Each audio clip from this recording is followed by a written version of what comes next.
কেন্দ্রের দিকে চোখ রাখবেন, সোরের দল যেন আপনার আমানত চুরি করতে না পারে। তারা বলেছে এই শান্ত মিরসরাইকে অশান্ত করার বক্তব্য দিয়ে যাচ্ছে। তারা বলেছে আমাদের নেতৃবৃন্দর হাত কেটে ফেলবে, তারা বলেছে আমাদের নেতৃবৃন্দর চোখ খুলে ফেলবে। প্রিয় ভাইরা, আমরা তোমাদেরকে বলবো, তোমরা আমাদের হাত কাটার কথা বললে আমরা তোমাদেরকে বলবো ভালোবাসার কথা। তোমরা চোখ খুলে ফেলার কথা বললে আমরা তোমাদেরকে বলবো সমঝোতার কথা। আসুন, জাতীয়তাবাদী শক্তি আর ইসলামী মূল্যবোধের শক্তির মধ্যে বিভেদ সৃষ্টি করেন না।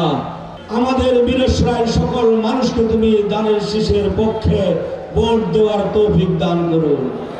এই দোয়া করে ফজরের নামাজের পরে সবাই কেন্দ্রে চলে যাবে। বাড়ি থেকে মা বোন সবাইকে ডেকে নিয়ে বড় বড় কেন্দ্রে যাবেন। কেন্দ্রে গিয়ে ভোট দিবেন।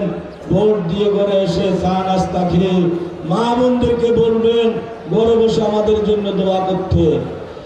আর ভাইরা, আপনারা সবাই কেন্দ্রের আশেপাশে থাকবেন, কেন্দ্রের দিকে চোখ রাখবেন, সোরের দল যেন আপনার আমানত চুরি করতে না পারে।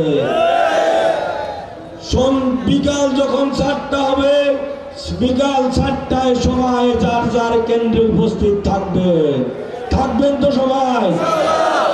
আপনার কেন্দ্রের সামনে উপস্থিত হয়ে আপনার ভোটের ফলাফল আপনার এজেন্টের মাধ্যমে বুঝে নেবেন। আপনার এজেন্ট যখন আপনার ভোটের ফলাফল বুঝিয়ে দিবে, তারপর এই ফলাফল নিয়ে সবাই মিরসরাই সদরে চলে আসবে। মিরসরাই সদরে আমাদের চূড়ান্ত ফলাফল বুঝে পাওয়ার পর সকলে মিলে বিজয়ের আনন্দ, বিজয়ের মিছিল ভাগাভাগি করে নিব ইনশাআল্লাহ।